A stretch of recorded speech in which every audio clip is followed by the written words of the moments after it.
Well, poll question's out the window now, but we can go back to the Wimbledon. Jay let me down. Dang, Jay. Dang. He didn't even text. Dang. My bet was whether when he was gonna text us he wasn't coming or not. Right. But he didn't come. Negative.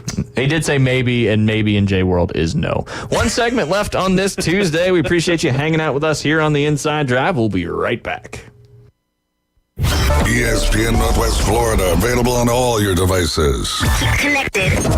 Hear your favorite sports talk hosts The Coach James Hale Show. You're listening to the Inside Drive live. The afternoon underdog. and your favorite teams. Braves winning!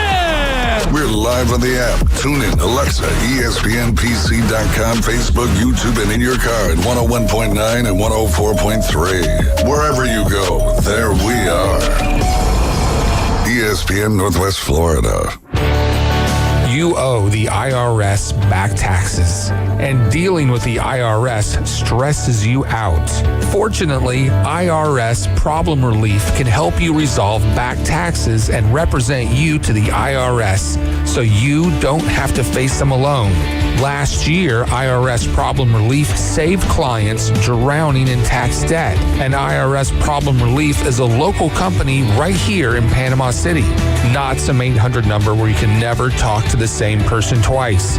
Put those problems behind you so you can focus on moving forward. Call Edward Corey with IRS Problem Relief, 850-784-8176. For a free consultation, call Edward Corey with IRS Problem Relief. It's 850-784-8176 or visit irsproblemrelief.com. Signworks, a business serving businesses since 1985. Everything from signs and banners, vehicles and boats, magnetic and real estate signs, contractor signs, and much more.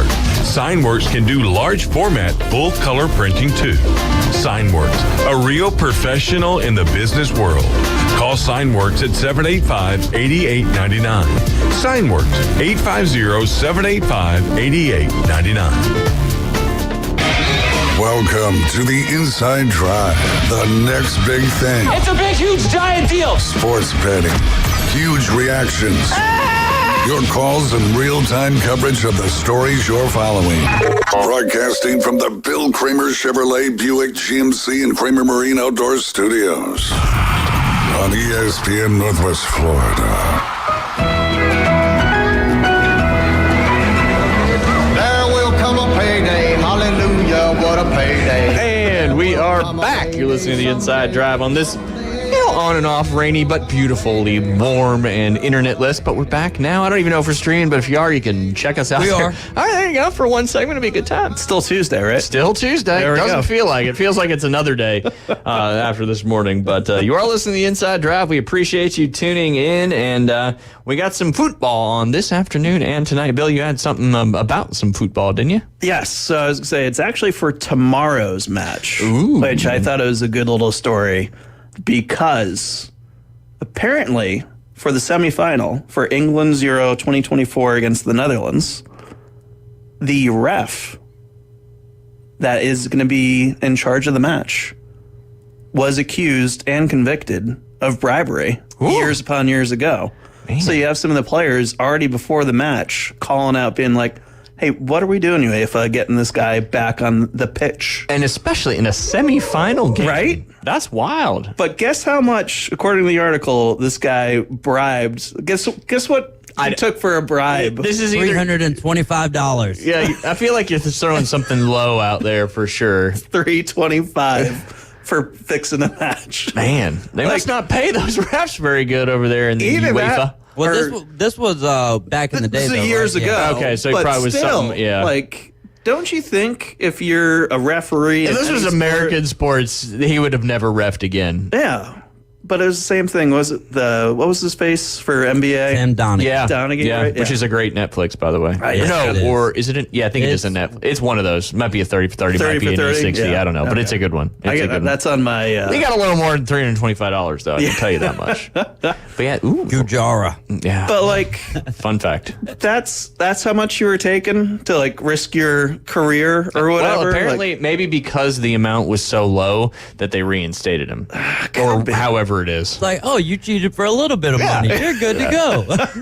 It's not like you took 50 grand. You just took $325. You're just trying to fill up your gas tank a couple times. But what do you think the rationale behind that was? Well, I really actually hate this team, so I just took the money as a little extra something.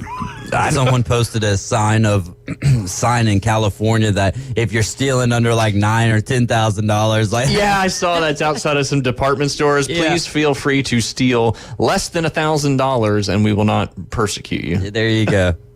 They wonder why businesses are leaving. Prosecute. Prosecute. Prosecute. It's definitely prosecute. Prosecute. No, I know. I almost threw another word out there, sort of the P, but that may go on out there too. I don't know. I've been there a long time. It won't.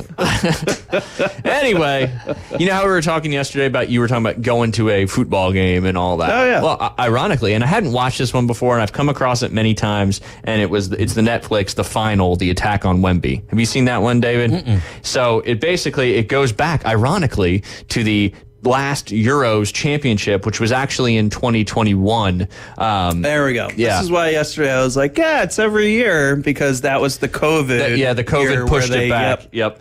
So England was hosting the Euros, and it was at the final. They made it to the final. They dominated all their way through, and they ended up, playing it at Wembley, one of the most famous stadiums over there. And it was just nuts. It reminded me a little bit of the riot thing. And then I was like, maybe I don't want to go to a football game over there.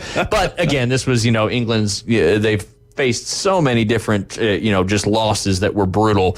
But anyways, also coming out of COVID, so they didn't have the stadium completely sold out. But long story short, the game doesn't kick off till 8 p.m. And there's just hundreds of, tens of thousands of people outside the stadium in Wembley Way and all that. And there's only one way in to Wembley Stadium, which I think is a big issue.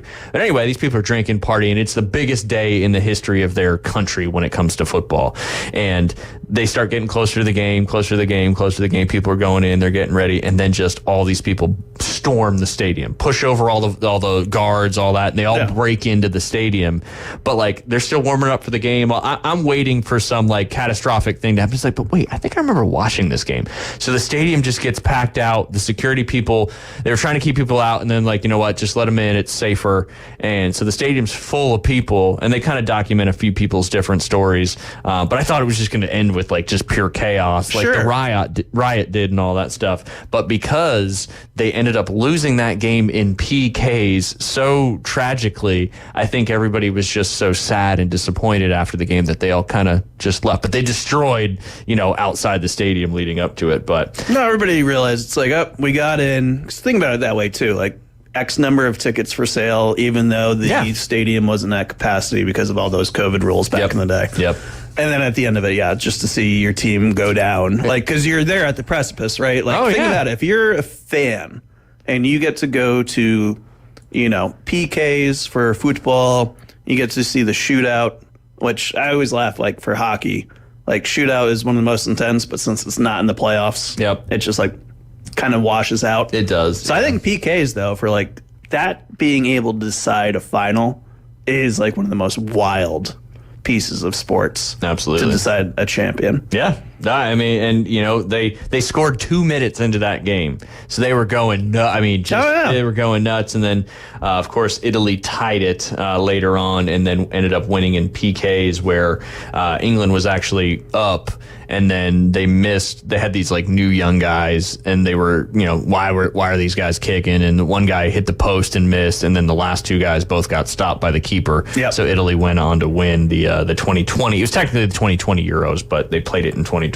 So I was like, yeah, I don't know if I want to go to a football game over there anymore. Oh, that was the one where that was the year 2021, and it was Spain versus Italy. Yeah. And I was watching it in this little Spanish cafe, and I was laughing because again, that was the one where it's don't be the American that's I'm pulling for Italy. yes. I feel like you go to college games or NFL games in American football, and there's a lot of trash talk between fans and stuff like that. But over there, it's a whole nother level. Oh yeah. I mean, you got this half of the stadium is England, this half of the stadium is Italy. It's at Wembley. It's it's England's biggest moment, and they didn't win, but it was a good one. If you haven't seen it, So what's the title for it? Was it just the attack? It's the final. The attack on Wemby is the official name. Yeah, and I'd seen it, and I think it came out this year. It's 2024, and I'd passed by it a few times. I thought it was going to be more about like the actual game itself, which it was a lot about the game, but it was about everything going on outside that stadium and the craziness. Yeah. It was nuts. It was nuts. But kind of a little bit along the lines of that, just here for the riot from the Vancouver Canucks. Sure. On a much, much larger scale when it comes to... It is one of those pieces, though. Like, if you're a fan, like, that was your time to probably go watch a final without a ticket, just to be able to be like, Well, that's what people say. they can't catch us all. Yeah. I'm not going in. And luckily, not one person died. And you watch the thing and you think there had to have been somebody because they were just trampling over people. And, it was intense. No, man. It was intense. But yeah, so little fun fact there. Another Netflix recommendation. But let's talk about the games today. We start with the European Championship. It's going to be about an hour after the show gets over. Actually, about an hour and 10 minutes to kick off. They always kick off right at that time. They do. It's not like American football over here where, the coverage starts at 7, but the kickoff's not till like 7:17 or something like that. Boom, 2 o'clock rolls around. If you're not there ready to go, Punctual. it is underway, so to speak. But semifinals in the European Championship, 2 p.m. Spain at France. Spain has the goals per game advantage. They are third in the Euros with 1.67 goals per game, while the French only have 0.67 goals per game. Spain has not conceded a goal yet in the tournament. I'm pumped for this one. Like, this is going to be, I think, for one of the semifinals. And I laughed reading ESPN the other day where it's like, battle of the soul of soccer. I mean, it really is. It really is. And then goals conceded per game, Spain leads the European Championship. They're first, and France is second with 0.33 goals per game. So you got 2 heavy defenses. Offenses are somewhat equal, but should be a great football game this afternoon. What do you think you eat for lunch with a football match? Like beforehand, before the game, or No, like you're I'm watching? going to go Fish and watch chips? this. Oh, what? It's in Germany, Yeah. though. It's in Germany, though. So I'm going to go with some bratwurst or some schnitzel. No, I'm just thinking for the afternoon. Oh, like while you're watching the game? Yeah. I don't know. You can get all those things. I could. Steak tacos. Bill's That- breakfast bar. That could be a good one. That would be good. Steak. I feel like you had to prep those already, though. Yeah, I probably would have. That's okay. right. That's okay. Who do you think? Spain or France? España, all the España, way. yeah. Yep. I think that's going to be not a lot. The papaya will be served. There it is. This evening. It's already the evening over there, though. They're what? 6? Paella. Paella. What did I say? Papaya. Papaya. Paella. I like the papaya, though. That's It might put papaya in the paella. I don't know. be a new one. Did you have paella while you were over there? I sure did. Nice. Yeah. Delish. How's wine without sulfides? Good. Delish, yeah. Yeah. I'd say the wine over in Europe for the, that whole thing, house wine, 'cause Yeah. it's cheaper. Like, it's amazing. Yeah. So their food a lot better too. They don't put all the stuff in it like we do. Well, I think that's the key, is everything just is a little bit fresher. Fresher indeed. Fresher indeed. All right, we got a Copa America game following this one. Not following this one, but tonight, 7 p.m. kickoff. I believe this is at MetLife Stadium. Did they put the real grass there for it too? Probably. I don't know. I don't know the answer to that one, but that's neither here nor there. You've got Argentina and the surprising Canadian team making it to the semifinals there to take on the powerhouse of Argentina.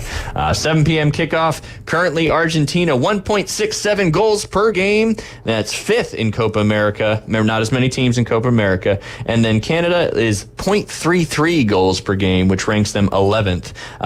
Argentina has not conceded a goal. Very similar parallels between the European Cup game as well as the Copa America game. And Canada has only conceded 0.67 goals per game and makes them 6th in the Euro Cup. Spain dominates the possession. They're first, 66% of the possession, while Canada is actually less than 50% of the possession in the games that they have played in. It does sound a little bit like Canada might be on some borrowed time. What do you guys think? I think Argentina should be a runaway tonight. I think it gets messy. Ooh. Oh! Good How for long you. were you holding on to that one for? About 3 minutes. Nice. It'd have been better if you said the entire Well, show. I had Hanson ready here to play if you asked me who I had. Nice. Mbappe. Nice. But yeah, no, should be some great soccer. I think Football. I apologize. I think it's gonna be good it's good. One of the things I love about watching soccer on TV too is you can have it on in the background. You can kind of like spot it the whole way through, but still be doing other stuff at the same time. Yeah. And this is one of my favorite things about the announcers for a football match is you can actually like start to know when stuff's like starting to pick up You again. can feel the crescendo of Yes. their voice and all that stuff. If you were to be an announcer, play-by-play or color, in a professional sport, including soccer, what would you do? Baseball. Baseball? I feel like you got to fill a lot of dead air in baseball, though. Yeah, but that's just a sport that I love, man. Yeah. That's fair. I couldn't do You hockey. could talk random stuff when you're calling a baseball game. Ty, That's so true. It's kind of my wheelhouse. Look at that red bird over there just flying.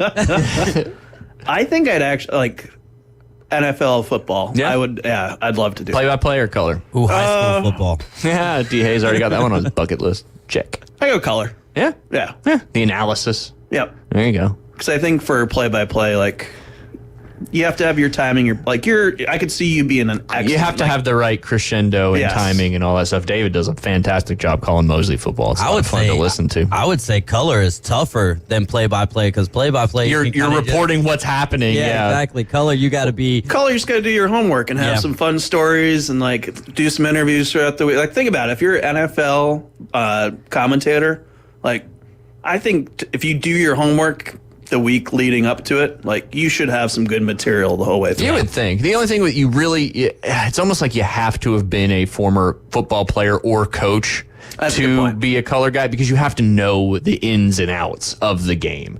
And there's a lot more in it than it really comes Y'all to. want to go another hour today? We can. Just skip the herd. But, I mean, that's a good topic.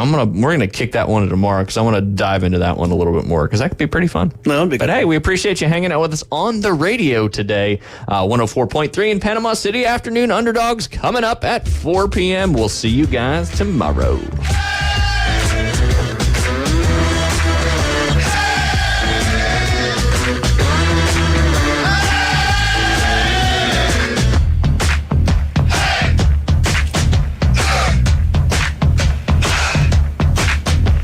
America's team plays here. And a rocket to right field. This thing is into orbit. The Atlanta Braves on ESPN Northwest Florida. Acuna,